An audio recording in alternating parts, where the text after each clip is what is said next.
Jalori gate दंगे में Yogi ji Jalori gate दंगे का जिक्र करके गए थे, कन्हैयालाल का जिक्र हो रहा है, क्या कहेंगे? योगी जी से पूछिए कन्हैयालाल के हत्यारे भाजपा के थे या नहीं थे। ये मैंने क्या कहा आपको, पीएचडी है इनका पाठ्यक्रम में, इसके अलावा कोई पाठ नहीं है, विकास नहीं है। योगी जी पूजनीय है, स्वामी हैं, साधु हैं, उनका राज्य पड़ोस में है।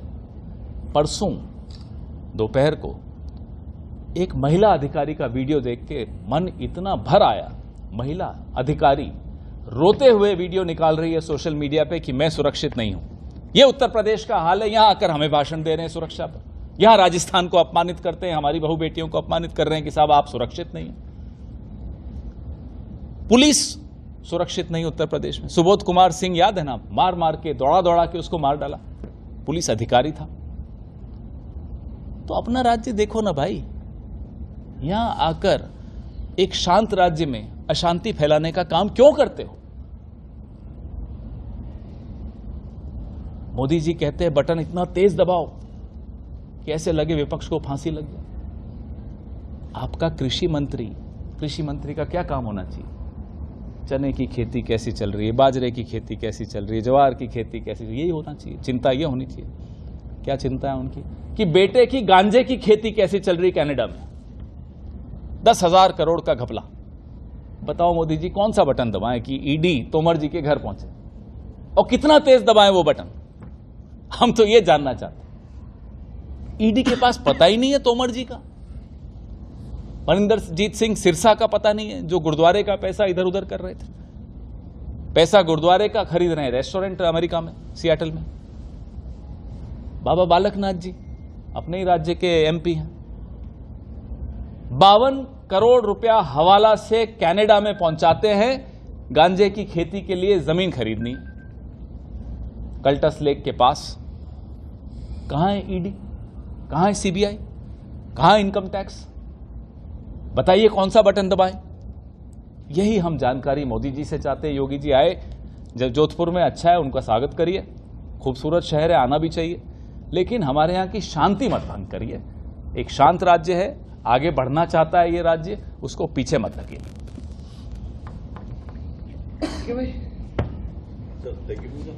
Thank you. इस पर्व में शोर शराबा सब होता रहता है, समय भी ज़्यादा कई बार ऊपर नीचे हो जाता है, तो माफ़ कर दीजिएगा। लेकिन मैं पिछले 1 महीने से देख रहा हूं, और 30 साल में ये पहली बार देख रहा हूं मेरे अपने राज्य में, राजस्थान में, कि भाजपा किसी एक स्ट्रैटेजी पे नहीं चल पा रही। भाजपा को समझ ही नहीं आ रहा कि प्रचार कैसे करें। एक दिन मोदी जी आते हैं, कहते हैं कुछ काम ही नहीं हुआ 5 साल में। दूसरे दिन आते हैं, कहते हैं जो काम अच्छे हुए हैं हम उनको जारी रखेंगे। तो साहब आप तो कल कह रहे थे कोई काम ही नहीं हुआ, आज कह रहे हो अच्छे कामों को जारी रखेंगे। कंफ्यूज्ड। फिर कहते हैं उदयपुर में कन्हैयालाल टेलर जी की जो हत्या है उस पर आ जाते हैं। हम उन्हें याद दिलाते हैं कि जो हत्यारे थे वो भाजपा के सक्रिय कार्यकर्ता थे, पोलिंग एजेंट्स थे, अतारी और घोष नाम था उनका। फिर चुप हो जाते हैं। हम कहते हैं हम 500 रुपए में सिलेंडर देंगे, तो कहते हैं मैं 450 में दूंगा। जनाब सरकार आपकी है पूरी केंद्र में, पूरे देश में 450 घोषित कर दीजिए, आपके हाथ में। हैरानी की बात है, मुद्दा विहीन भाजपा के पास हमें काउंटर करने के लिए, हमारी 7 गारंटियों को काउंटर करने के लिए भाजपा के शीर्ष नेता आ रहे हैं और उनके पास कुछ कहने को नहीं है। पेट्रोल डीजल पर आ जाइए, 14 रुपए जो सेंट्रल एक्साइज 2014 में होता था, मोदी जी के सरकार में, के राज में 32 रुपए 90 पैसे हो। सेंट्रल एक्साइज आपके हाथ में, उस पर नहीं बोलेंगे। लाए थे आयुष्मान, गहलोत साहब चिरंजीवी ले आए।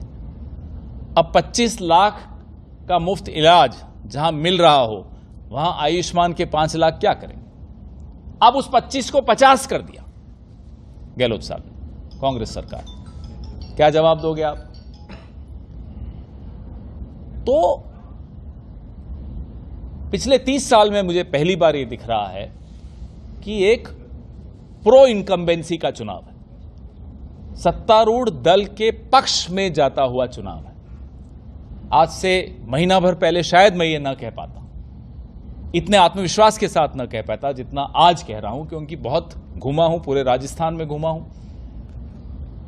यहीं का हूं तो लोग खुलकर अपनी भाषा में बात भी कर लेते हैं, दिल की बात भी कर लेते हैं, मन की बात नहीं करते, दिल की बात करते हैं। और लोगों के दिल में एक बात है कि अगर काम करने वाली सरकार को वोट नहीं दिया तो आइंदा कोई भी सरकार काम नहीं करेगी। वो कहेगी, देखा गहलोत साहब ने काम किया था ना, क्या मिला। लोग ये नहीं चाहते। ये बहुत बड़ा एक, और ये जो लॉजिक है, ये जो तर्क है, मुझे राजस्थान से ही मिला, मेवाड़ से मिला, कल मिला कि साहब ये हम गलती नहीं करेंगे। लोगों के मन में डर है। क्या डर है? कि अगर गलती से कोई गलत बटन 25 तारीख को दब गया तो ओल्ड पेंशन स्कीम बंद, तो 25 लाख का इलाज बंद, तो 500 रुपए का सिलेंडर कैंसल, बिजली का बिल जो माफ हुआ खत्म। वो किसानों के मन में भी डर है, मिडिल क्लास, हम जैसे आप जैसे लोगों के मन में भी ये डर है। फिर से शुरू हो जाएगा सिलसिला समाज में आपसी द्वेष का, नफरत का, विवाद का। क्यों?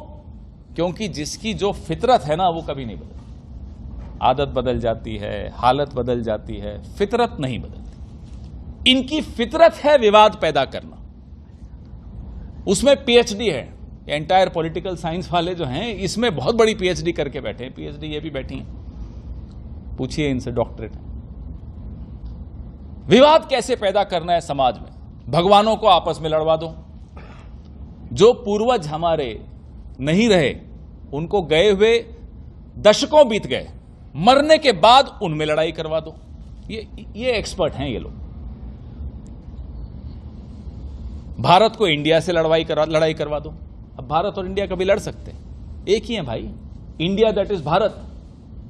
आर्टिकल 1 संविधान का क्या कहता है? India that is Bharat. उसमें भी आपस में लड़ाई करवा देंगे।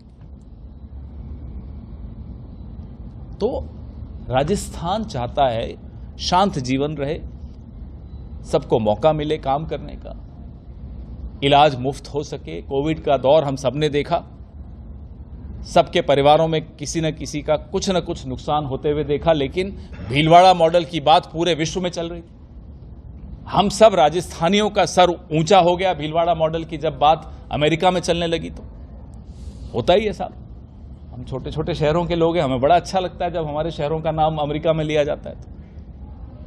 तो ऐसी सरकार को जिसने निष्ठा से अपना काम किया, 98% मैनिफेस्टो पिछला वाला लागू कर दिया, ऐसी सरकार को और उसकी 7 गारंटियों को मौका देना बनता है। क्योंकि ये चूक हो गई तो बहुत पीछे चला जाएगा राजस्थान। हम राजस्थान को अब पीछे तो नहीं जाने देंगे। रिवर्स गियर हमारी गाड़ी में नहीं है, हमारी गाड़ी में आगे बढ़ने वाली गियर है बस। तो इसलिए आप सबके माध्यम से मारवाड़ की हमारे जो प्यारे भाई बहन हैं, उनको मैं आग्रह करूंगा कि काम करने वाली सरकार को मौका दीजिए। तवे पे अभी रोटी पूरी पकी नहीं है, उसको पलटिए मत, पकने दीजिए। धन्यवाद। नमस्कार, मैं हूं मानक गुप्ता। अगर आपको हमारा ये वीडियो पसंद आया हो तो इसे लाइक और शेयर जरूर करें, और हां, हमें सब्सक्राइब और फॉलो करना ना भूलें ताकि आप देश और दुनिया की कोई खबर मिस ना करें। तो जुड़े रहिए हमारे साथ और देखते रहिए न्यूज़ 24।